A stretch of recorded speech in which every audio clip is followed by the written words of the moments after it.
que gracias por quedarse en esta pausa. Espero que hayan podido descansar para pasar a esta nueva conferencia a cargo de dos mujeres. Ellas son Annette Dortmund y Helen Williams. Así que estamos muy felices de contar con la participación de ellas. Voy a contarles quiénes son por si no las conocen, pero yo creo que claramente su trabajo antecede quiénes son ellas, así que estamos muy felices de contar con su participación. Annette Dortmund es consultora de OCLC y su trabajo se enfoca en las comunicaciones académicas y el papel de las bibliotecas en el apoyo de la investigación, los identificadores persistentes y los metadatos, de próxima generación. Por su parte, Helen Williams es especialista en metadatos de la London School of Economics and Political Science. Actualmente tiene la responsabilidad de las colecciones de la biblioteca y los metadatos de los resultados de investigación, con un enfoque estratégico en la gestión de metadatos para el descubrimiento. Les comentamos que esta conferencia estará en inglés, ya que es la lengua materna de Annette y Helen. Para quienes están en Zoom, nuestro público de Zoom, pueden escuchar la traducción simultánea.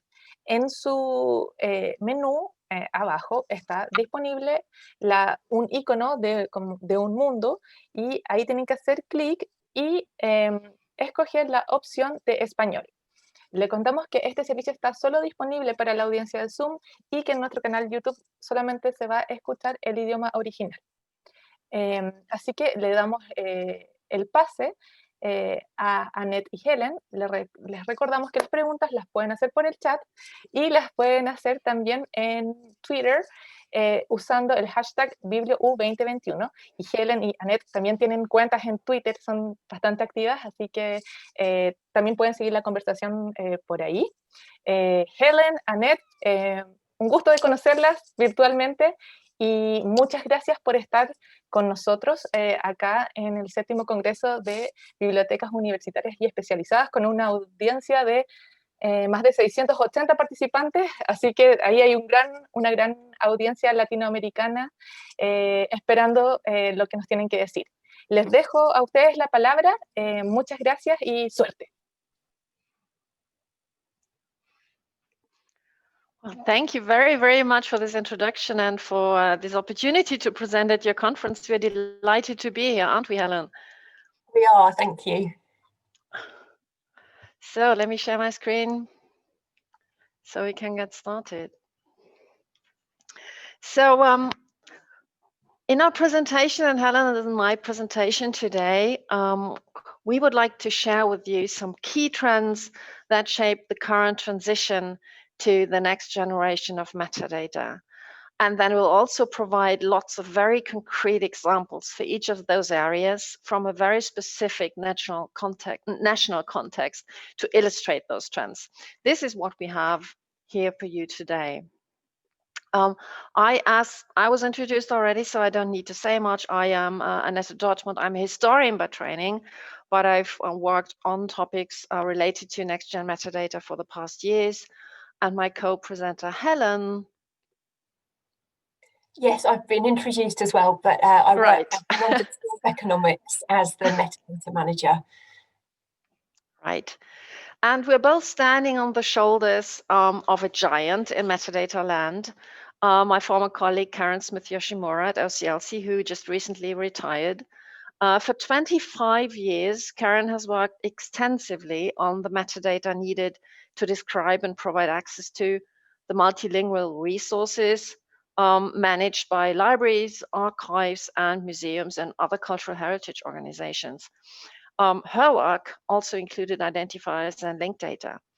And as an OCLC research senior program officer, Karen has also for many years convened discussions among metadata managers within the OCLC Research Library Partnership, the so-called OCLC Research Library Partners Metadata Managers Focus Group, quite a mouthful, a transnational group of subject matter experts from 11 countries spanning 4 continents.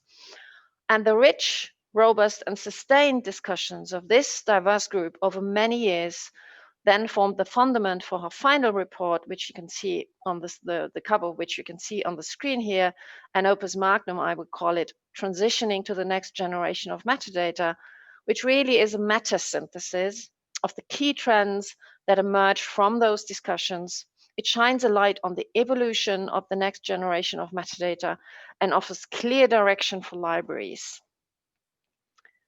And Karen's report, of which my co-presenter Helen is also, as well as myself, were reviewers, categorized the content in these 4 sections, which we are going to use to structure today's presentation. The transition to linked data and identifiers, describing inside-out and facilitated collections, evolution of metadata as a service, and then finally, preparing for future staffing requirements. And the structure of today's presentation is like this. I will briefly highlight some key takeaways from each of these sections in the report, which I obviously is recommended reading, and Helen will provide rich context and examples for each. So let's look at the context first. What is the problem and what are the main drivers for this transition to the next generation metadata? Quite simply, there is frustration given the state of current metadata.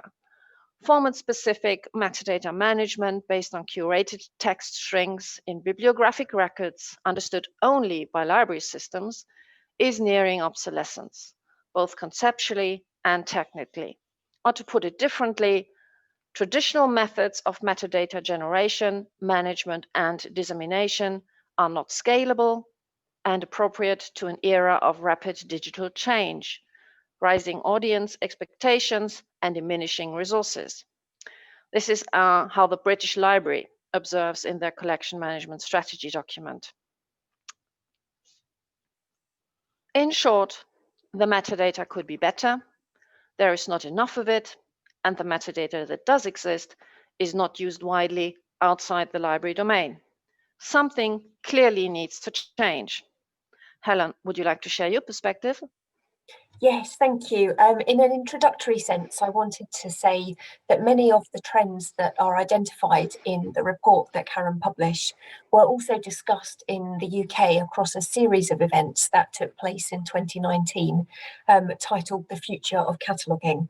And so in drawing out the UK context today, I'm going to cover collections for metadata and research outputs with a focus on supporting our local communities and the wider world, and thinking about how our transition can contribute to the global web of data. It's going to be a whistle-stop tour from me today, so there will undoubtedly be some things that I don't cover and some inevitable bias to work at my own institution, but you will be aware of lots of work going on in your own areas, and I'd really encourage you to share that with each other. I think that we're stronger as professionals when we collaborate and support one another, and then we can also learn from each other as well. I'm going to mention loads of things in the course of the presentation, but links to everything that I mentioned today are at the end of our slides. Right, so let's talk about the first of the 4 trends or sections, the transition to linked data and identifiers. A large part of the report really depicts the changes taking place in this transition to linked data and identifiers, in particular, the changing resource description workflows. From original cataloging to entity description, moving from copy cataloging to link management, moving from library authority control to vocabularies from many sources. In all the discussions over the years, metadata managers viewed persistent identifiers as crucial to transitioning from current metadata to future applications. One of the shifts underway is the one from authority control to identity management, and the value of identifier hubs such as Wikidata to aggregate identifiers pointing to the same entity, and also offering labels in different languages and writing systems. So in this example from the American poet Maya Angelou, you see just a sample of the 60+ identifiers and name labels that the Wikidata has aggregated together, including those from the library domain. If compared to authority control, Identity management poses a change in focus to describing entities and the relationships among them. Why is this relevant? To give one example, in 2017, OCLC Research conducted a survey on the topic of equity, diversity, and inclusion, EDI, and asked institutions in the Research Library Partnership, what areas have you changed or do you plan to change due to your institution's EDI goals and principles? In comparison to all the changes institutions had already made in their workflows to comply with their EDI goals and principles, metadata and library catalogs, that's our third from the left on the graph here, lag behind. Institutions were planning changes, but about a third only had already implemented changes. Now, the ability to link to multiple vocabularies with different labels, as indicated in the previous slide, is one promising approach to address language issues. And addressing language issues is important as libraries seek to develop relationships and build trust with marginalized communities. In terms of the transition to linked data, on the whole, UK librarians have had less opportunities to be involved in the bigger kind of linked data projects that we follow in the United States. But there is a lot happening in the UK in the realm of identifiers, which, as Annette says, metadata managers identify as something absolutely crucial in the transition to linked data. The report mentions British Library work with publishers to add ISNIs to publisher metadata so that identifiers appear earlier in the supply chain. And BIC, the Book Industry Communication Body in the UK, have recently launched something called the Metadata Capabilities Directory. And we're hopeful that this representation of how metadata is used across the supply chain will show where we can work together to seed metadata with useful identifiers and to create more links. Persistent identifiers are the basis of one of the projects of Towards a National Collection, which is a major 5-year investment in the UK, which aims to bring collections together across institutional boundaries in the heritage sector using identifiers. Project Freya is something that's been running a bit longer. That's an EU-funded project with the British Library as a partner, and that aims to extend the infrastructure of persistent identifiers in open research by building a graph that will link persistent identifiers from different systems together to support the discovery of connections at least a couple of steps away. But we see from this that there's no single identifier that covers all use cases, and so there's still this need to support the creation of links and connections. And Annette mentioned Wikidata, and there's currently a lot of discussion around its potential as an identifier hub. So from a library and research perspective, think of bringing together identifiers such as ORCID, ISNI, Library of Congress, VIAF, Scopus, Microsoft Academic, Twitter, just to name a few. Personally, I'm really excited about the potential of Wikidata and the opportunities that it offers to mint unique identifiers for the entities in our resources, pulling our content into the linked open data ecosystem, and connecting it with unique identifiers from external knowledge systems. Google Knowledge Graphs, digital assistants such as Alexa and Siri, and Wikipedia info boxes are all harvested with content that's taken from Wikidata. So content that we can create in Wikidata from our libraries will begin to impact search engine results and create bridges across currently siloed domains to make library data more widely accessible and then enabling new connections and discoveries. So at LSE, where I work, I'm in the early days of creating experimental data models that we can use with Wikidata and working out how we can scale up some work to bulk upload our theses content to Wikidata. But there are other colleagues across the UK who have done an awful lot more work in this area. And so I just draw your attention to the National Library of Wales, who have presented on using Wikidata to improve access to data, to improve data quality, and to develop new tools and services for users. The University of Oxford have blogged about getting a whole variety of data sets onto Wikidata. And colleagues from Bristol and Leeds universities have co-authored an article recently about Wikimedia in universities. And Leeds have talked about their Wikidata learning and how they've drawn on the expertise of colleagues at the University of Edinburgh. And then from a slightly different angle, the Wellcome Institute have spoken about enriching their data with external content from sources such as Wikidata, so that they can then connect works, people, and concepts to improve search and discovery. As Annette has said, Wikidata is multilingual, and so it has the potential to address some areas of knowledge equity. And that's particularly important because, as Annette has noted, metadata in library catalogues is lagging behind in terms of institutional EDI goals and principles. There's been a lot of collaborative work between colleagues in the UK, the US and Canada on the cataloguing code of ethics. And so that's another way that we're engaging with this issue at the moment. So the second section in the report focused on specific challenges in describing both inside-out and facilitated collections. Inside-out collections being the collections with the unique materials created and curated by institutions. As on the topic of inside-out collections, the metadata managers' discussions always reflected the firm belief that metadata underlies all discovery, regardless of format, now and in the future. And the discussions covered a number of formats, such as archival collections, archived websites, audio and video collections, image collections, research data. Discussions on the image collections provided an opportunity to showcase the OCLC research works IIIF Explorer that allows people to retrieve images across different institutions and collections. And I encourage you to try it out. The link is shown on the slide.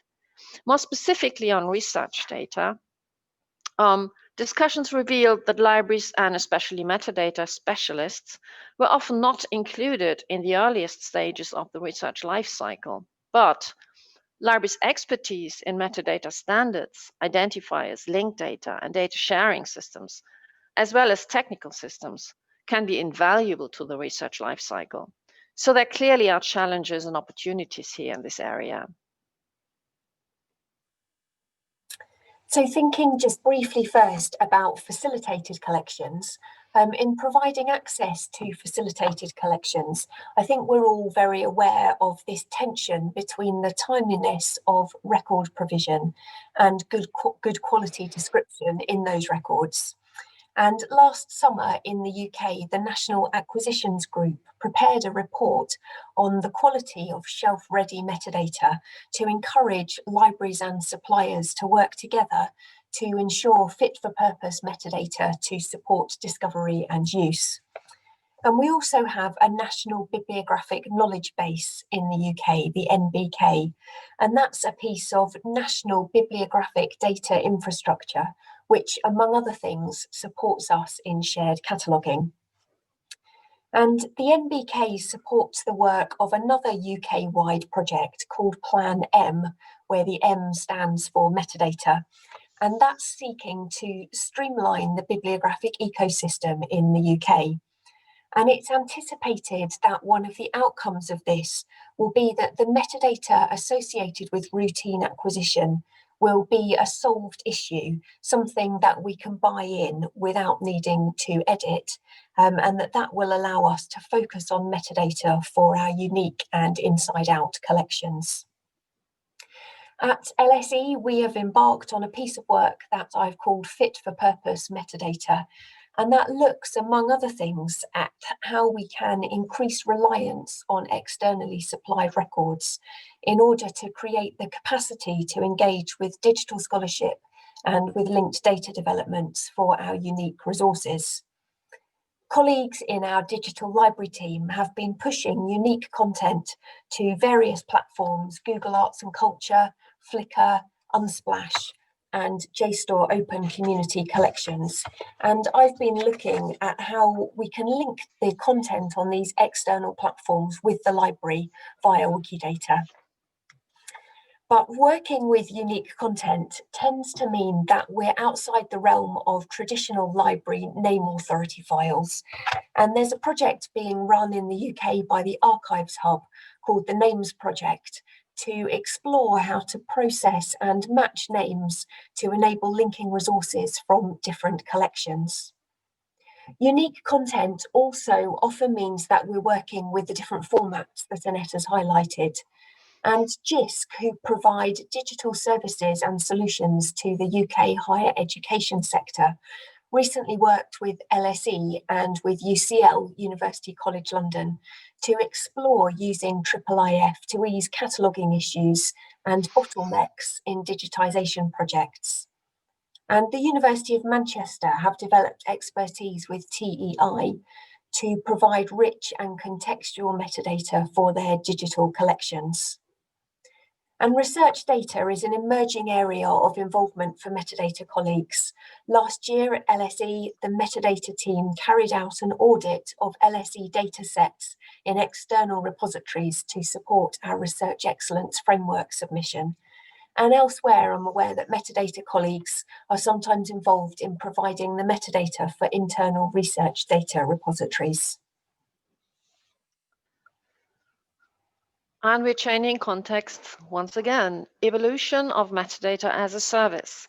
So metadata as a service refers to the uses of metadata beyond describing materials. And this can lead to the development of new applications. An example of which is given on the left-hand side of the slide.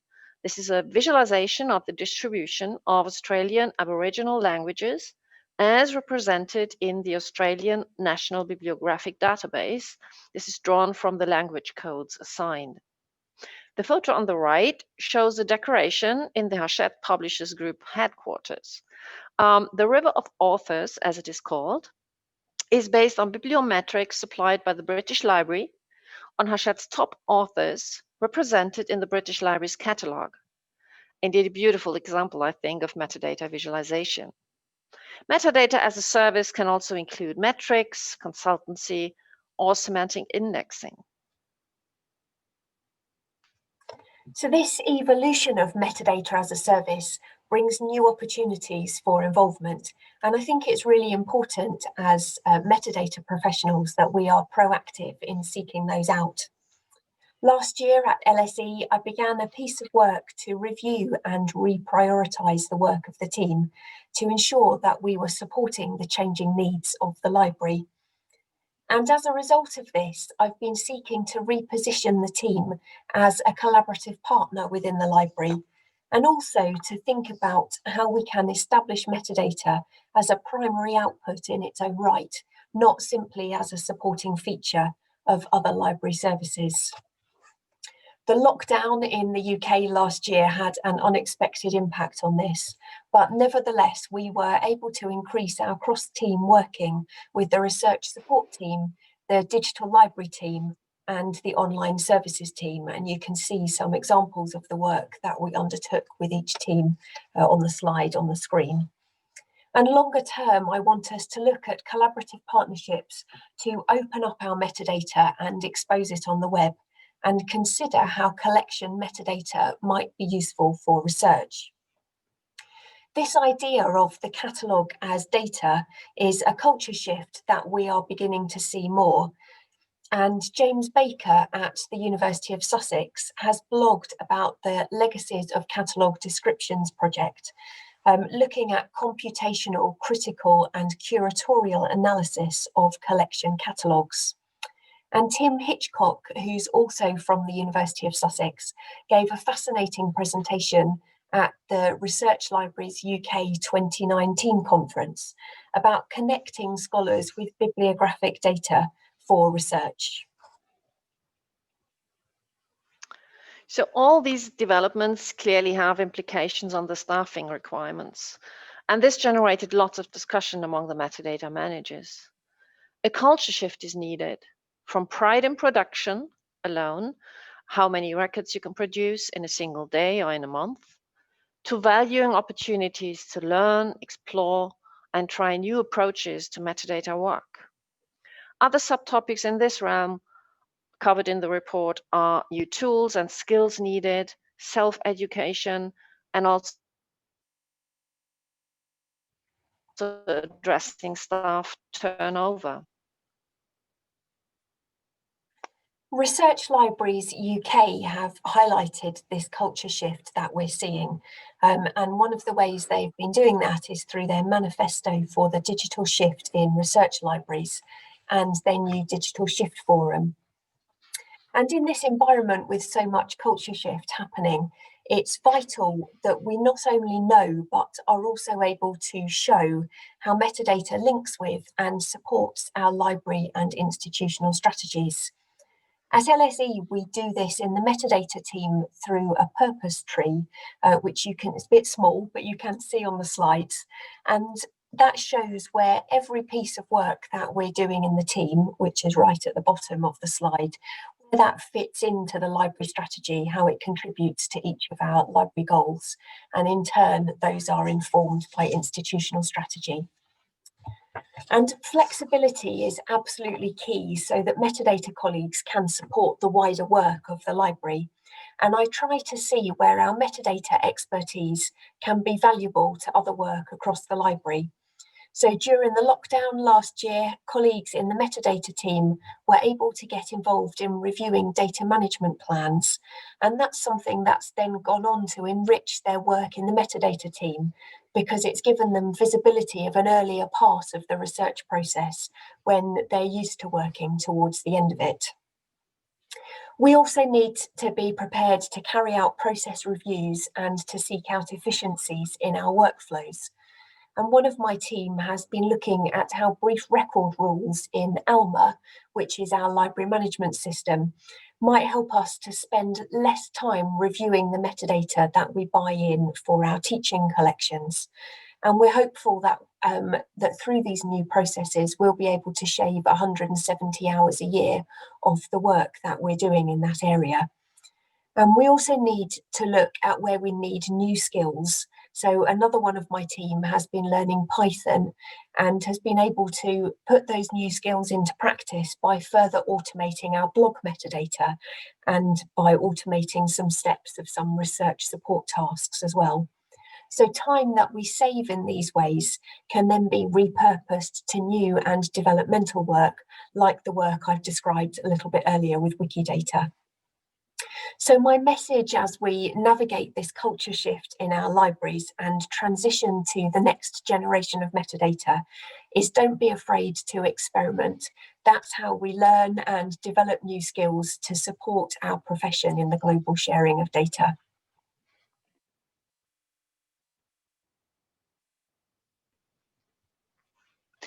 Karen's report concludes with the observation that the next generation of metadata will become even more focused on entities rather than record-based descriptions of an institution's collections. The resulting impact of this will be global, affecting how librarians and archivists will describe the inside out and facilitated collections, will inspire new offerings of metadata as a service, and further influence future staffing requirements. At OCLC, for example, work is underway to build a shared entity management infrastructure, and the focus group's expectation is that it will address many of the challenges documented in the report around persistent identifiers, especially providing language-neutral links to trustworthy sources. Another final key takeaway from all the discussions and from the report was good linked data requires good metadata. So if you today are a contributor to good metadata, thank you for doing this. Your efforts will greatly help create good linked data in the future. So this concludes our summary of key highlights from this really extremely rich and informative report. And as promised earlier, Helen has done a marvelous job of pulling together all those references that we referred to during the presentation. So thank you very, very much. for this opportunity to present. And I think we still have some time for questions or discussion. We'd love to hear what you think and in how far what we talked about specifically resonates with you in your different regional settings.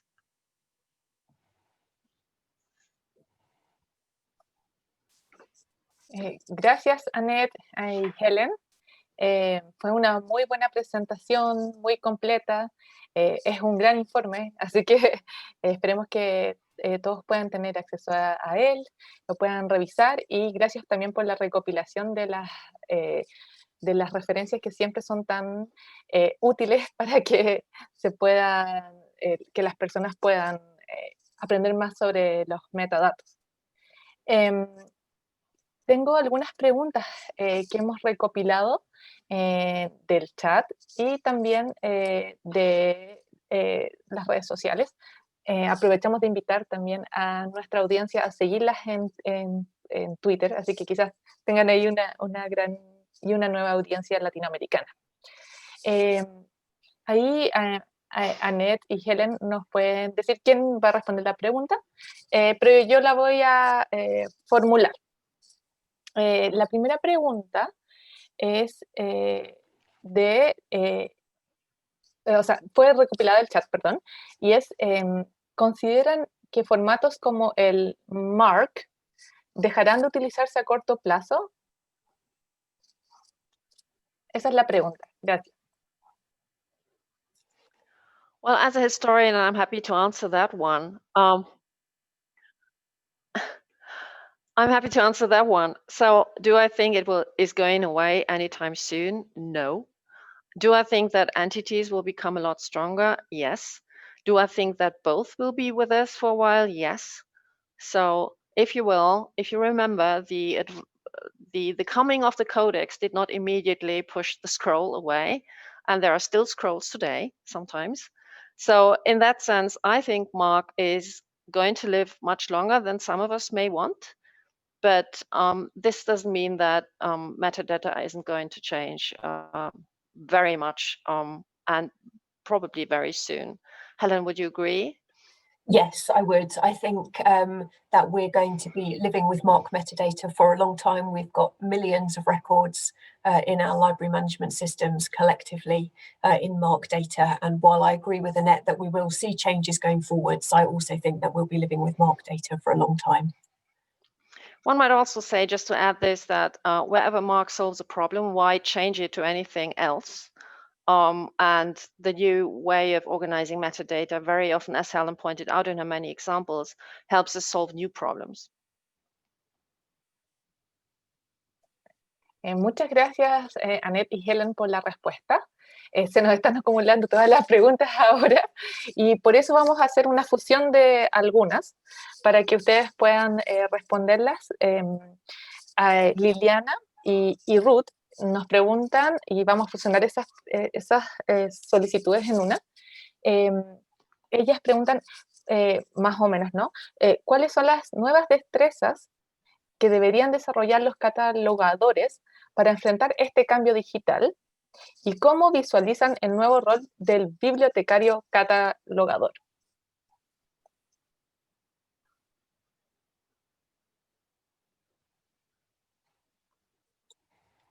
So I think one particular skill that we're finding we need a lot more of is to be able to manipulate large sets of data.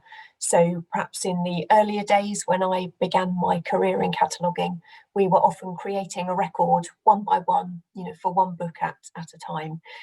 Whereas now the volume of metadata that we see is such that we're trying to work with much bigger sets of data. So I think new skills, being able to use new tools like OpenRefine, MarcEdit, getting to grips with linked data, things like Wikidata. Those are some of the skill sets that I think we're beginning to see come online a lot more. Annette, do you have things to add on that? I'd just like to refocus what you said earlier in your presentation, that flexibility is really one of those skills that is needed simply because job profiles are changing rapidly. and what we are seeing today and what we are going to see in a couple of years may be very different. So remaining flexible, I think, is also one of the top skills. Yes, and I think we're no longer just one kind of discrete cataloguing team. I think I've referred to as well this need for cross-team working. I think there's much more of an emphasis on the library as a whole rather than discrete departments. So you want to know how metadata can contribute to the wider work of the library, and you want your team to be involved in as many different projects in the library as possible and bringing their metadata skills to bear on that. Right, and if you're thinking of research support, you're even seeing embedded librarians who work in scientific teams. So yeah, lots of very different work models.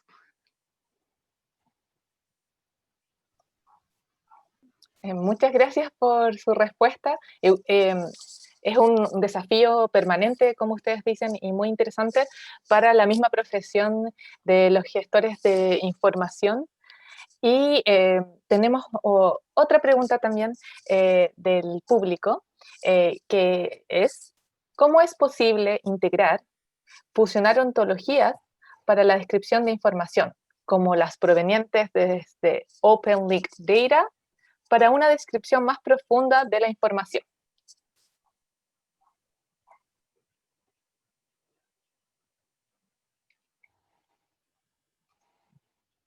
Could you repeat the question for us? Sí, no hay problema, yo la repito. ¿Cómo es posible integrar, fusionar ontologías para la descripción de información, como por ejemplo las provenientes desde Open Linked Data, para así lograr una descripción más profunda de la información?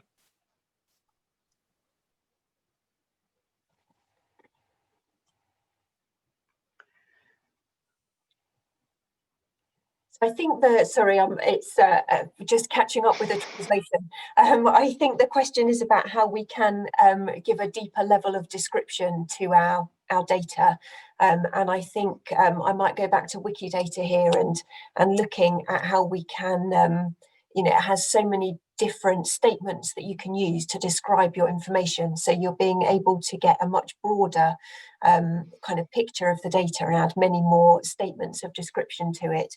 And you're able to then link that to so many other identifiers and then other descriptive models and ontologies. So I think that gives a much deeper dive into the level of detail that you can provide.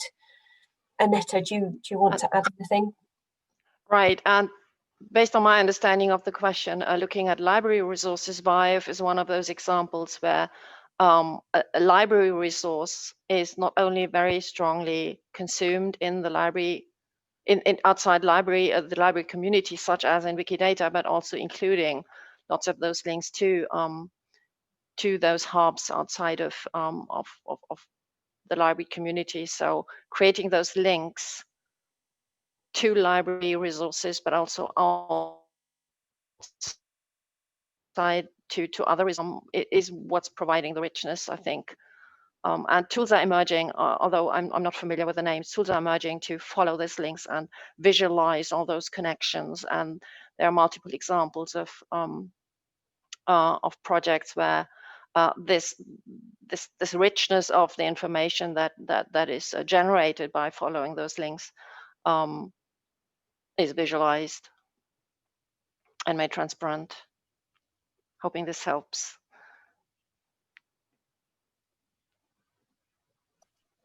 Gracias por la respuesta, Annette y Helen. Acá tenemos una pregunta, seguimos con las preguntas de Rosa Monfasani, y ella pregunta, ¿los metadatos pueden generar un vocabulario controlado de carácter mundial al estilo de los tesauros generales? This is, I think, a question of about policies too. So from the equity, diversion, inclusion discussions, I know that authoritative vocabularies are viewed sometimes even with a critical eye, simply because labeling might be appropriate different labeling might be appropriate in different settings. And this is why in different communities, different labels and different vocabularies are needed to provide descriptions that are appropriate and not harmful, not offending. But at the same time, there is a need to link them up to make it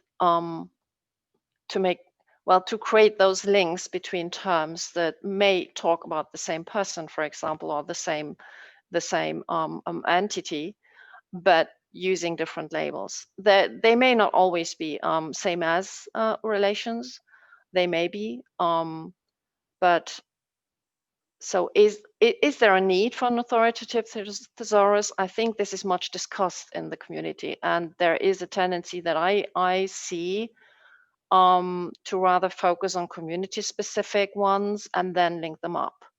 Helen, is that also your perspective on these things?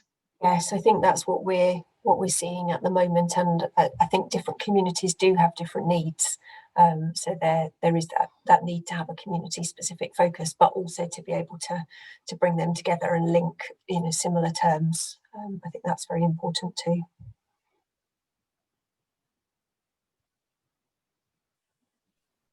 Gracias, Annette, también y Helen por la respuesta. Nuestra última pregunta es de Gilberto en Colombia y nos pregunta por un caso en específico, un caso que es algo que le suceda a él, pero también puede ser algo que sucede con otras personas. Y nos pregunta, ¿por qué los buscadores de Internet, y da como ejemplo a Google, Mozilla, Microsoft Edge, entre otros, cuando busco un título de un libro en una biblioteca universitaria en el mundo, ninguno de estos buscadores me ubica dentro de un catálogo bibliográfico? Gilberto dice que es usuario de worldcat.org y lo usa en sus clases con los estudiantes de bibliotecología.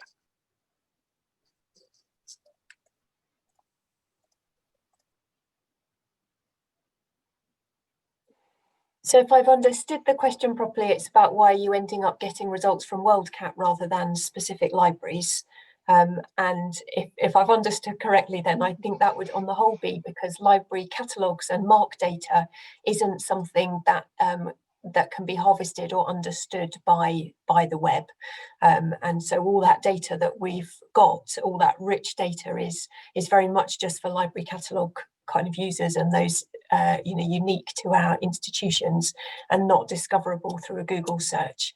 And that's why I think we're so keen to look at projects like Wikidata or other ways of getting linked data onto the web so that we can push that unique content out in a format that is readable to the World Wide Web and so makes our collections discoverable to a much broader range of users. Annette, do you have anything to add? Right, and worldcat.org obviously was created to solve that problem and to create that intermediate step between searching on a search engine, but then also linking to a specific library collection. I think there is something you can do, at least in Google Scholar or such, where you can figure which institution you come from, and it will give you, it will tweak the results. But I'm not familiar enough with that to say more about this. I'm afraid, sorry. Todo bien, no hay ningún problema. Les queríamos agradecer mucho, Helen y Annette, por estar con nosotros en esta audiencia de más de 700 participantes en Zoom. Ya están presentes para una audiencia latinoamericana, quizás más que antes. Esperamos que y sabemos que su presentación fue muy útil. Mientras estaban haciendo su presentación, mandaron saludos de Ecuador, Honduras, Argentina, Perú, Chile, así que ya lo que nos han contado ha sido muy útil, también desde Argentina, muy útil para nuestra audiencia y me gusta mucho el desafío que proponen ustedes, ¿no? Como el profesional de la información se se tiene que construir como un profesional que esté siempre al tanto de lo que está sucediendo. Y eso es un desafío en pandemia y para todos los profesionales. Así que les agradecemos mucho, Annette y Helen. Ya por ahí es de tarde y espero que tengan una buena tarde y agradecemos mucho que su presencia acá con nosotros y que hayan compartido este gran informe. Así que les deseamos lo mejor. Muchas gracias por su presentación. Adiós. Thank you Thank so much for you. having